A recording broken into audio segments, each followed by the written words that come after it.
evening and welcome to NTD News. I'm Stephanie Cox. Here are today's top stories. One seat gained, but another lost for Senate Democrats on Capitol Hill. We'll have more on Arizona Senator Kyrsten Sinema leaving the Democratic Party. The first openly gender-fluid official in the Biden administration is charged with theft again.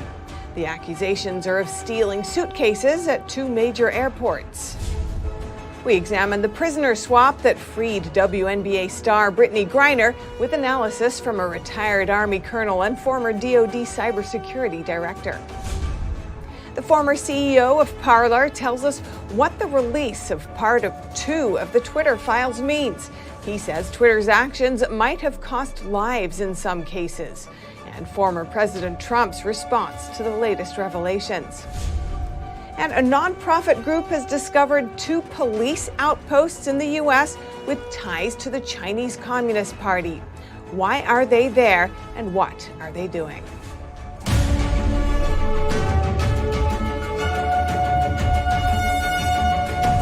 Just days after securing a Senate seat for Georgia, Democrats have lost a different member of their party. Arizona's Senator Kyrsten Sinema says she's turning her back on the broken partisan system in Washington. NTD's Melina Weiskup has that story. First-term Senator Kyrsten Sinema says she's declaring her independence from what she calls a broken partisan system in Washington. The Arizona Democrat is now registered as an Arizona independent. She first broke the news on Twitter with this video explaining to her constituents why she made this decision. Here's a look. I promised that I would always do what is right for the people of Arizona. And that's what I've done. Registering as an independent and showing up to work with the title of independent is a reflection of who I've always been. And it's a reflection of who Arizona is. And in Arizona, there are a large number of voters who are not registered in either party. As a matter of fact, there are more Arizona voters who are registered in the bracket of other than there are who are registered Democrats. So according to the latest data, there are about 1.4 million voters registered as other, while 1.2 million are registered as Democrats. That's along with 1.4 million registered Republicans. Now, some say they do believe that Senator Sinema made this decision in order to avoid a primary challenge in 2024 when she's up for re-election. And the timing of this party switch is quite notable because it comes just days after Democrats secured a 51-seat majority in the Senate after Senator Warnock's win down in Georgia. But this decision is highly unlikely to change the balance of power in the Senate. Senator Schumer this afternoon commented on Senator Sinema's decision here, saying that he was informed ahead of time and that he approves for her to keep the committee assignments that she already has. And the White House also responded saying that they don't believe it will impact their relationship with Senator Sinema. Sinema will now make the 3rd independent senator in the upper chamber. The other 2 are Bernie Sanders and Angus King, both of which caucus with Democrats. Sinema has also voted with Democrats over the past couple of years since she's been in office, but she's not afraid to buck the party. And she displayed this many times, for example, when she opposed ending the filibuster, which is a rule that requires Democrats now to work with Republicans in order to get the 60 votes needed to pass most legislation. She was also one of the holdout votes that delayed the passing of Biden's Build Back Better bill. So she says she will continue to vote the same way she always has and will continue to walk this middle line. But she says she does feel better now being able to show up to work without being tied to the name Democrat. Reporting in Washington, D.C., Melina Weiskup, NTD News. Sam Brinton, an official in the Biden administration's Energy Department, is charged with theft for a second time. The first charge was in October for stealing a woman's luggage at an airport. Brinton is now accused of stealing another piece of luggage, this time from the Las Vegas International Airport. The official is reportedly charged with grand larceny, and a federal warrant has been issued. The luggage is valued between $1,200 and $5,000. It's unclear when this second incident took place. In the first case, Brittney is accused of taking a woman's suitcase from the carousel at the Minneapolis-St. Paul airport on September 16th. Brittney is part of the Energy Department's Office of Nuclear Energy and self-identifies as gender fluid. The department placed Brittney on leave last month after the first charge came out. At that time, Brittney said it was a mistake and blamed being tired. And Brittney Griner is back in the U.S. after being released from Russian custody in a prisoner swap with convicted arms dealer Viktor Bout. Earlier today, I spoke with Colonel John Mills for his analysis. He's a former director of cybersecurity policy with the Department of Defense and author of the book, The Nation Will Follow. Colonel John Mills, welcome to our show. Thanks for joining us. Thank you, Stephanie. Now, Brittney Griner's free, which is great, but so is merchant of death Viktor Bout. Critics say it's an unequal trade. What do you think this exchange says about the U.S.'s priorities right now? Well, we should always cheer when an American is released from being held against their will in very questionable circumstances. So that's a good thing. Was this an equitable trade? Not even close. And this shows the importance of having a president who understands the art of the deal and how to conduct a proper trade. This is not equivalent. We still have another American left behind, a Marine, Mr. Whealan. It's shocking and unbelievable that they would not ask for him also. To give any moral equivalency to Brittney and then Viktor is just stunning and flies in the face of history and what Viktor did. He very effectively, it's very important for historical context to remember, in the 90s, Russia was absolutely broke and on its knees. They had nothing. And Viktor led the worldwide effort to essentially take all the huge mass of Soviet-era small arms, AK-47s, machine guns, mortars, RPGs, and sell them around the world. That was the only way they could make money. I'm not in any way endorsing that or saying that's correct. This was the only way. This is one of the only ways they could make any kind of income during the 90s. So he was extremely important to the Russians. Viktor did, but many died because of what Viktor did. And so do you anticipate that handing him back to Russia could impair the U.S.'s mission in the Ukraine? Yes, I think it's going to have worldwide impact because he has the expertise, the knowledge, even though he's been in prison for, he's been under U.S. control since about 2008.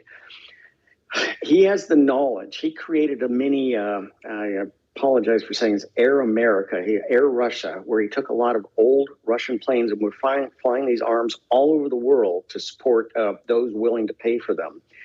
He knows how to do these things. Now he's back in their control. I think he's going to be a repeat offender. And we just handed one to Putin after Joe Biden says he's really tough on Putin. He gives him one of his chief lieutenants right back. President Biden says that he couldn't get other Americans included in the prisoner swap. And as you mentioned, Paul Whealan is still captive in Russia. And he's been there for almost 4 years. He had previously been offered in an exchange for Bout.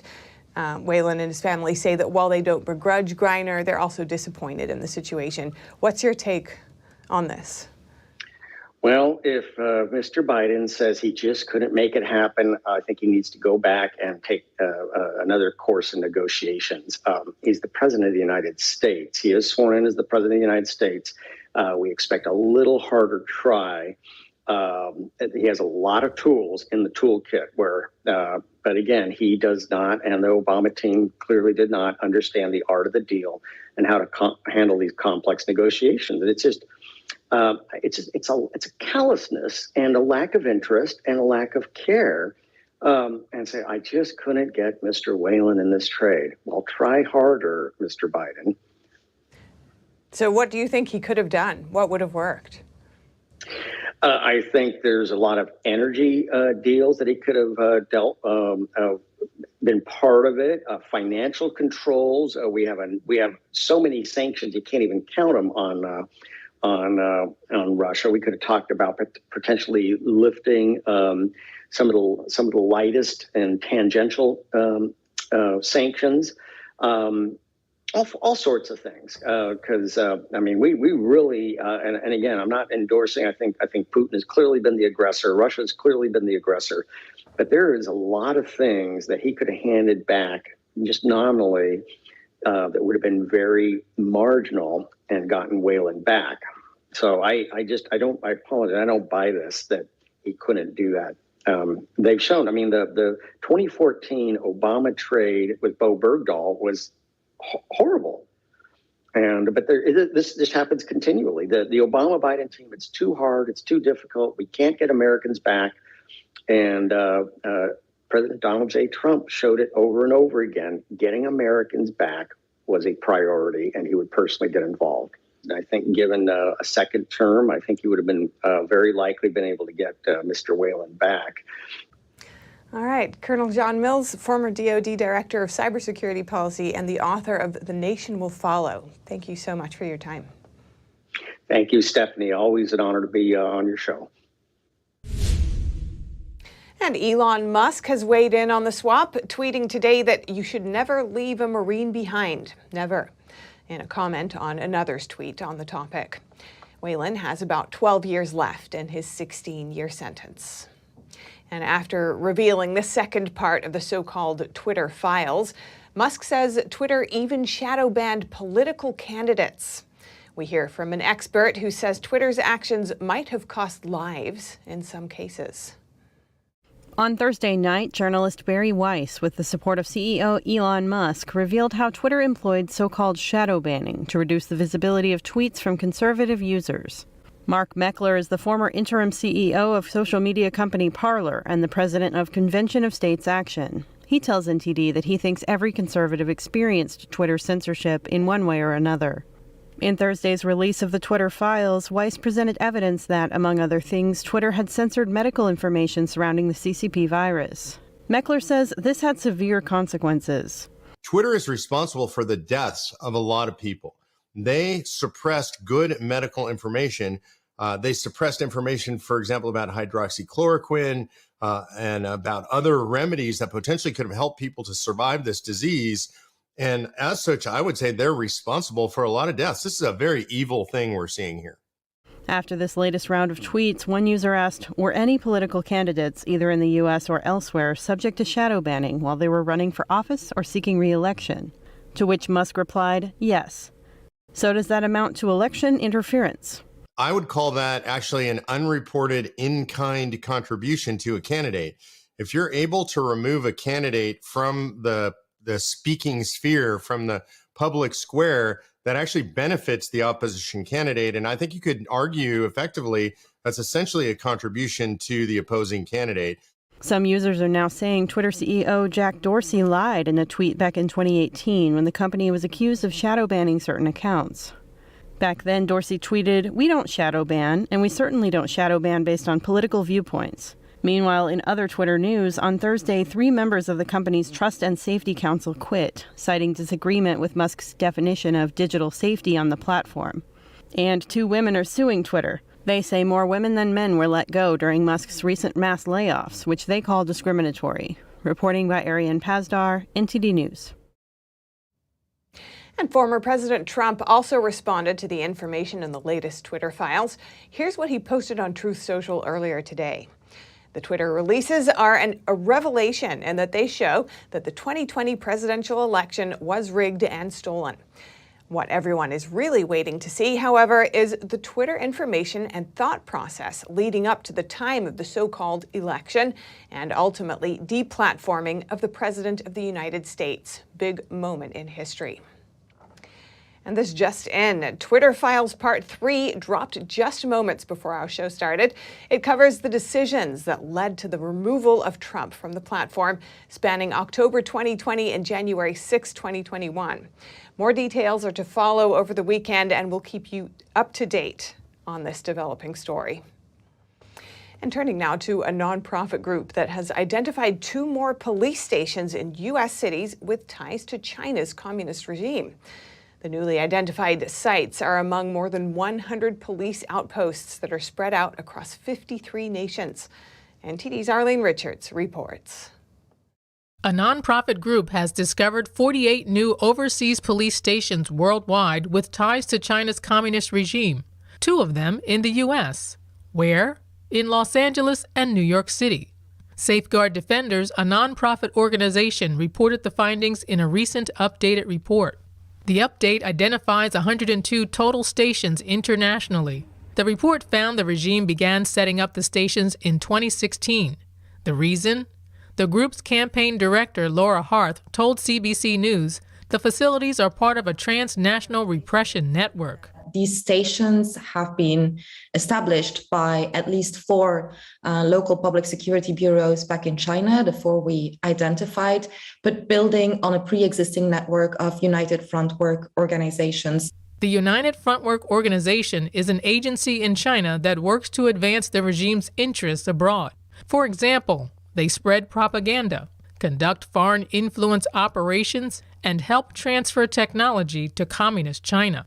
Harth claims the CCP is using these stations to surveil Chinese dissidents and force them to return to China for persecution. But she said the CCP's networks are also involved in other activities. A Chinese-American group in upstate New York is educating local residents on how the CCP is spreading its influence in U.S. communities. On Thursday, the Mount Hope Chinese Association hosted a panel discussion on the threat of the CCP. The panel explained the methods the CCP uses to infiltrate societies. College professor and former U.S. Army officer Sean Lin said the CCP is carrying out unrestricted warfare without guns. For example, in the chemical warfare, you know about fentanyl, right? The China produces fentanyl, and then, or sometimes the raw material for fentanyl and its derivatives, and shipping to Mexico and then coming to the United States. Chris Chappell, host of YouTube show China Uncensored, explained the CCP's information warfare. They're trying to actively shape how Americans think about China. And they do this through tremendous control over American media and American big tech. He said 90% of U.S. media are owned by 5 companies, and those companies all have business interests in communist China. As for the overseas police stations, Safeguard Defenders reported that law enforcement agencies in 12 countries, including the U.S., have launched investigations. Arlene Richards, NTD News, New York. What if you were forced to leave your job for voicing a political stance? Well, a former CEO of a video game company has opened up about his experience after his pro-life tweet went viral. NTD's Jason Perry has that story. I've joked with some people that if I'd have known that my tweet was going to get 12 million views, I probably really would have put a little more time into the wording. John Gibson is the co-founder and former CEO of Tripwire Interactive. It's a major video game developing company, which makes games such as Killing Floor 2, as seen in this video. He said the work environment was amazing, but it turned upside down with just a click of a button.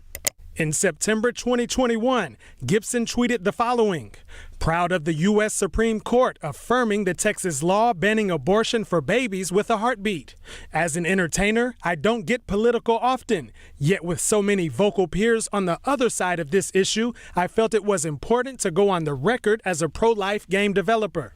Soon after the tweet, a company that worked with Tripwire for over 3 years tweeted, "We cannot in good conscience continue to work with Tripwire under the current leadership structure.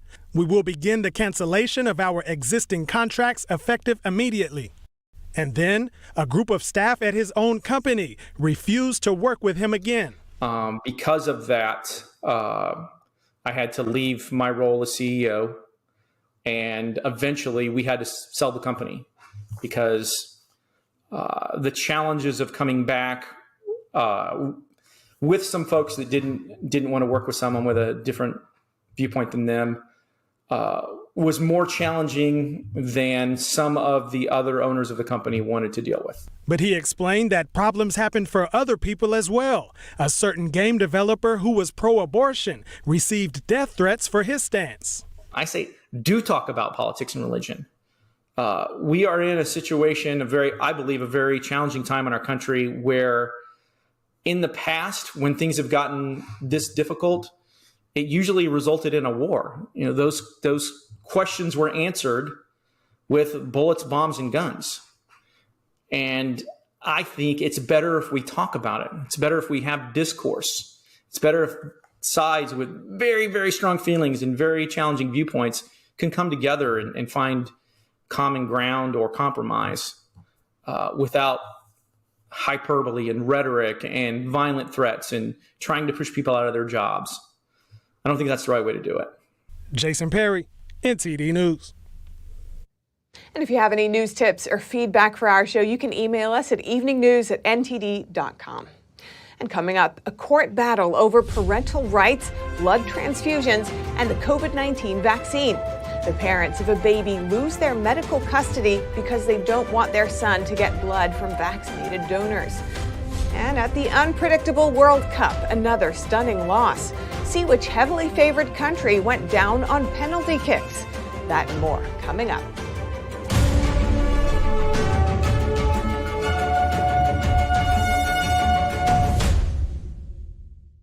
Hello, I'm Mike Lindell, and I'm excited to announce my original My Slippers are back in stock. Last Christmas, you made them the #1 selling MyPillow product, and now I've added smaller sizes, larger sizes, wide sizes, and all new colors. And with your promo code, you still save $90 a pair. What makes My Slippers different is my exclusive 4-layer design that you're not going to find in any other slippers. My Slippers' patented layers make them ultra comfortable, extremely durable, and they help relieve stress on your feet. Wear them anytime, anywhere. You'll absolutely love My Slippers, and I'm extending my 60-day money-back guarantee until March 1st, 2023, making them the best Christmas gifts ever. So go to MyPillow.com or call the number on your screen now. Use your promo code to save $90 on my original My Slippers. That's only $49.98 a pair. Quantities won't last long, so please order now.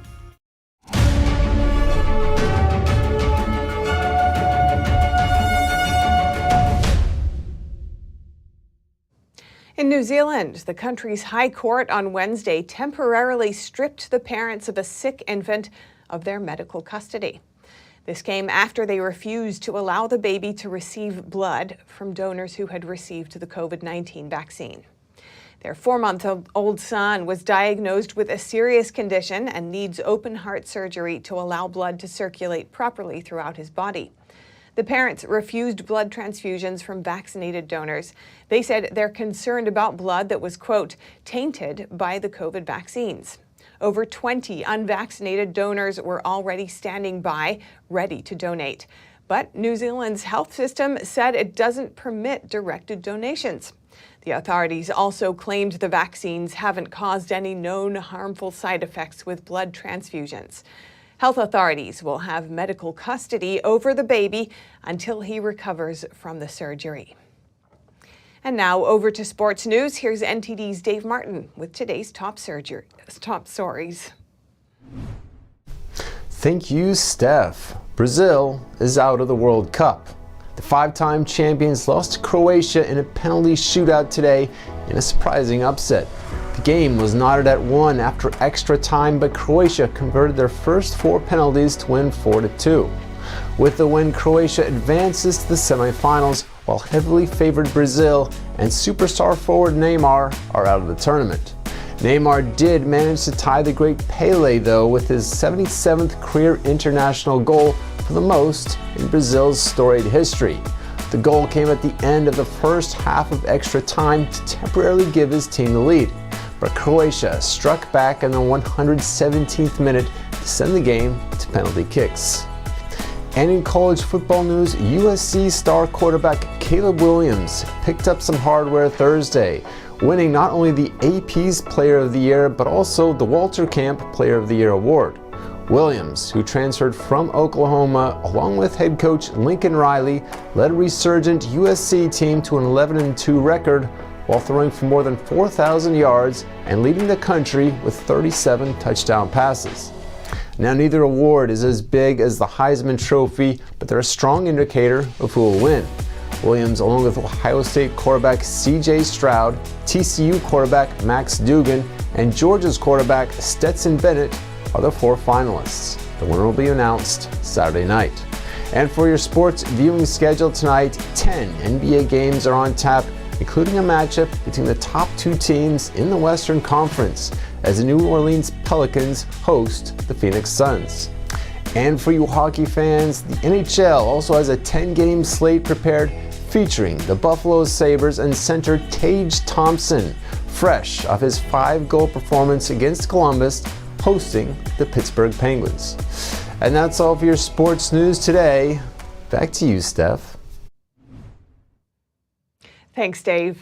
And that's all for today's news. Thanks for tuning in. I'm Stephanie Cox. Good night.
Thanks for watching us on YouTube. Did you know YouTube only keeps selective videos on its platform? So if you want to make sure you get the full picture, just subscribe to our newsletter. Go to newsletter.ntd.com and sign up. It's free.